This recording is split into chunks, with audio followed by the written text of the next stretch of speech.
Now we are going to discuss about allocation of floor space.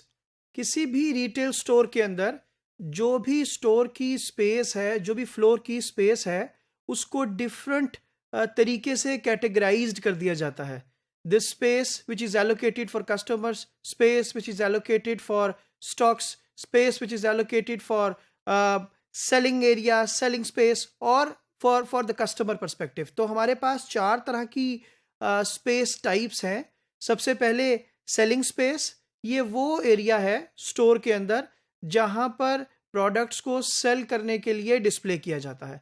तो वो तमाम area जो कि सेल्स एरिया के तौर पे कंसिडर किया जाता है, वो एरिया सेलिंग स्पेस की कंसिडरेशन के अंदर आता है।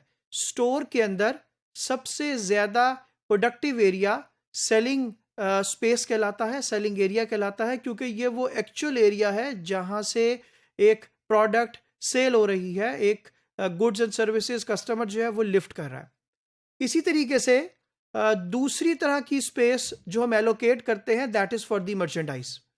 अच्छा, ये वो स्पेस है जो कि मर्चेंडाइज की के लिए हम एलोकेट कर रहे होते हैं, मर्चेंडाइज की प्लेसमेंट के लिए हम एलोकेट कर रहे होते हैं, मर्चेंडाइज की स्टोरेज के लिए हम एलोकेट कर रहे होते हैं।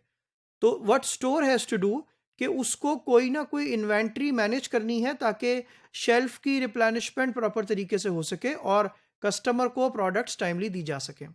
तो वो स्पेस जो मर्चेंडाइज के लिए रखी जाती है स्टोर के अंदर, दैट इज मर्चेंडाइज स्पेस। तीसरे नंबर पे जो स्पेस है, दैट इज पर्सनल स्पेस।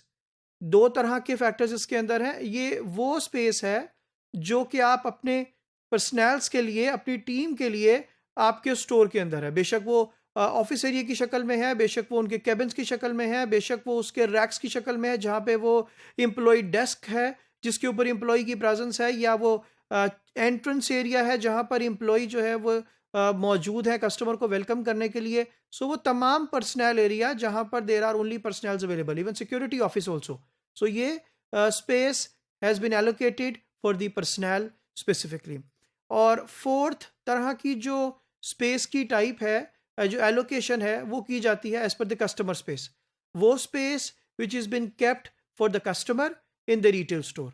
तो एक रिटेल स्टोर में अगर इनसाइड द स्टोर की हम बात करें तो स्पेस को इन 4 कैटेगराइजेशन के ऊपर, इन 4 एलोकेशंस के ऊपर डिस्ट्रीब्यूट कर दिया जाता है ताकि वो प्रॉपर प्लानिंग की जा सके और बिजनेस का आउटकम एक पॉजिटिव तरीके से जनरेट किया जा सके।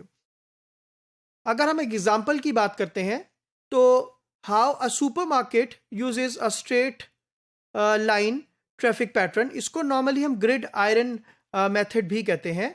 ये एक स्टोर का लेआउट है, एक स्टोर की स्पेस एलोकेशन है, starting from the entrance of the store, if you will see, starting from the entrance of the store and then again at the area where it is meat, pharmacy, seafood, dairy, और allocation. और ये जो pattern show कर रहा है, ये क्योंकि gridiron का पैटर्न शो कर रहा है, that is why this method of space allocation is known as either straight traffic pattern, कि आप बिल्कुल स्ट्रेट आइल्स की सूरत में प्रोडक्ट्स को, गुड्स को, मर्चेंडाइज को डिस्प्ले करते हैं ताकि कस्टमर को एक कोई भी कंफ्यूजन ना हो और कस्टमर स्ट्रेट आइल बाय आइल, बे बाय बे मूव होता जाए और अपनी रिक्वायरमेंट्स की प्रोडक्ट को बाय करता जाए। For example, he will start, the customer will enter from here and then वो इसी तरीके से अपने ट्रैफिक फ्लो को मैनेज करता हुआ, ग्रोसरी से होता हुआ, HBC से होता हुआ, इस तरीके से the customer will make a continuous flow of his movement into the store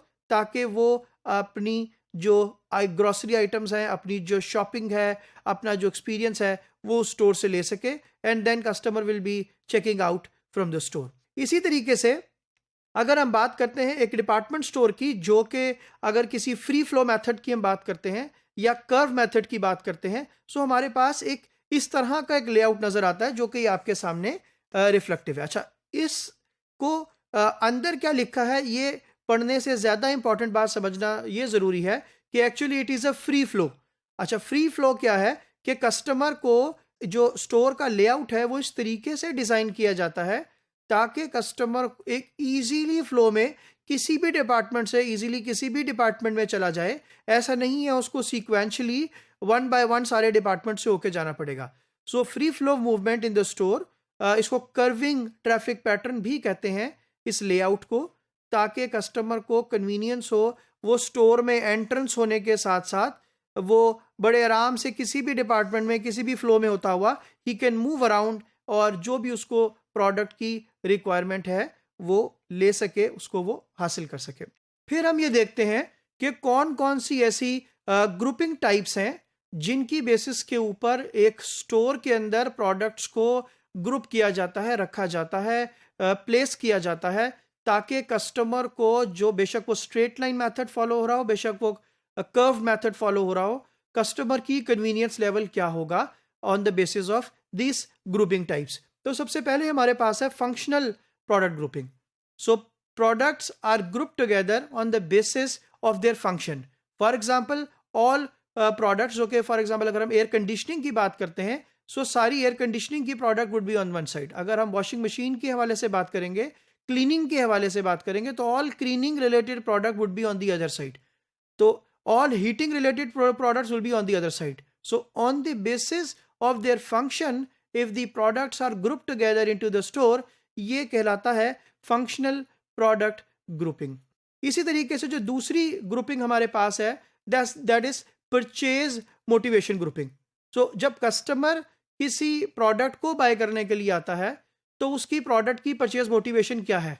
for example अगर आप नोटिस करेंगे तो वो अगर वो बाय करने के लिए आया है रेफ्रिजरेटर, तो ऑफ कोर्स उसको साथ में उसको रखने के लिए वो एक चौकी चाहिए होगी जिसके ऊपर वो प्लेस कर सकेगा उसको।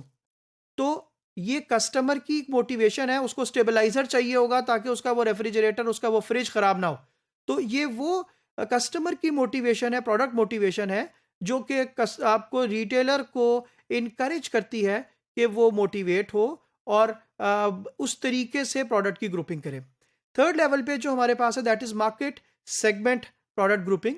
जो मार्केट सेगमेंट प्रोडक्ट ग्रुपिंग है, ये वो बेसिस के ऊपर है जहां पे जिस तरीके से मार्केट्स को कैटेगराइज करती है। फॉर एग्जांपल वाइट गुड्स हैं, फॉर एग्जांपल ब्राउन गुड्स हैं, फॉर एग्जांपल अप्लायंसेज हैं, फॉर एग्जांपल हेल्थ केयर है। So product grouping on the basis of the market segments as identified by the market. और fourth हमारे पास जो है that is storability product grouping.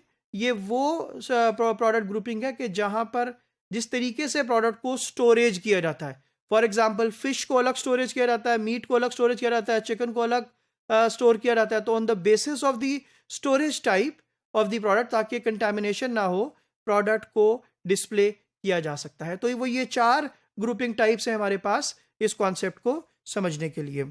Straight traffic pattern की हमारे पास कुछ एडवांटेजेस भी हैं, कुछ डिसएडवांटेजेस भी हैं। Let me quickly have a view on few advantages and few disadvantages. So सबसे पहला एडवांटेज हमारे पास है कि an efficient atmosphere is created. जब आप एक स्ट्रेट पैटर्न को फॉलो करते हैं तो आपका एटमॉस्फेयर बहुत अच्छा होता है। फ्लोर स्पेस जो है वो प्रोडक्ट डिस्प्ले के ऊपर ज्यादा एलोकेट कर सकते हैं। लोगों के लिए शॉपिंग करना बहुत आसान है। इन्वेंट्री को कंट्रोल करना, इन्वेंट्री को सिक्योर करना इज ईजी टू डू, और सेल्फ सर्विस का कॉन्सेप्ट को आप इजीली इंप्लीमेंट कर सकते हैं। अगर डिसएडवांटेजेस की बात करें तो it is less of an impersonal method, more limited browsing by the customer, और रश्ड शॉपिंग बिहेवियर जो है वो ऑब्जर्व किया जाता है, क्योंकि कस्टमर कैन सी के इस आइल के अंदर, इस बे के अंदर कितने सारे कस्टमर जो हैं वो मौजूद हैं।